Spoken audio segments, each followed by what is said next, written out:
संपेल जेव्हा माझी धाव, जय होई माझा पूर्ण भाव.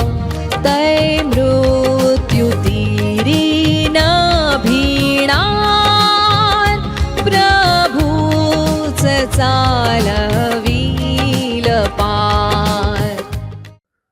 प्रभू येशू ख्रिस्ताच्या सर्वश्रेष्ठ नामात आपणांचं अभिवादन. पवित्र शास्त्र बायबलमध्ये लूक वर्तमानाच्या 13व्या अध्यायातील 24व्या वचनामध्ये असे म्हटले आहे, तो त्यांना म्हणाला, अरुंद दरवाजाने आत जाण्याचा नेटाने यत्न करा, कारण मी तुम्हाला सांगतो, पुष्कळ लोक आत जाण्यास पाहतील, परंतु त्यांना आत जाता येणार नाही. एका मनुष्याने प्रभू येशूला प्रश्न विचारला, प्रभूजी, तारण प्राप्ती होत असलेले लोक थोडे आहेत की काय? प्रभूने त्याच्या प्रश्नाचे थेट उत्तर देण्याऐवजी त्याच्यासह सर्वांनाच स्वर्गीय राज्यात जाण्यासाठीचा मार्ग व त्यासाठी काय प्रयत्न करायला हवेत हे समजावून सांगितले.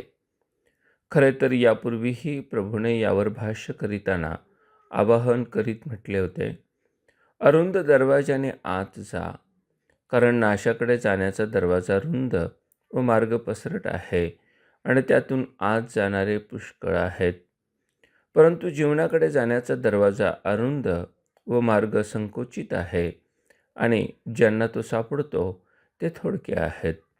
यातच त्या मनुष्याच्या प्रश्नाचे उत्तर लपलेले आहे.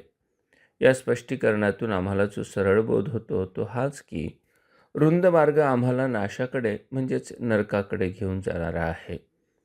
वास्तविक तो पाप व अधर्माचा मार्ग असून या मार्गावरून जाणाऱ्यांची संख्या फार मोठी आहे. या रुंद मार्गाचा अवलंब करणाऱ्यांना क्षणिक ऐहिक सुख व आनंदाची भुरळ पडली आहे, परंतु त्यांचा शेवट पाप व त्या पापाचा परिणाम सार्वकालिक मरण यात होत असतो. त्याउलट अरुंद मार्ग म्हणजेच नीतिमत्वाचा मार्ग होय. या मार्गावर चालणाऱ्यांना कदाचित फार अधिक जगिक सुख व मौजमजा प्राप्त होत नाही, तर उलट कष्ट, दुःख, संकट, समस्या, यातना, छळ यांचा सामना करावा लागतो.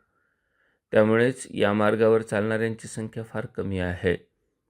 परंतु जे या अरुंद मार्गाने चालतात ते नीतिमान ठरून त्यांना अंती सार्वकालिक जीवन व स्वर्गीय सुख प्राप्त होईल. आपण प्रभू येशू ख्रिस्ताने दाखविलेल्या नीतिमत्वाच्या अरुंद मार्गाने स्वर्गीय राज्यात प्रवेश करणार, की नाशाकडे जाणाऱ्या रुंद मार्गाचा अवलंब करीत नरकात उतरणार? योग्य निर्णय घेण्यास परमेश्वर आपणास सहाय्य करो.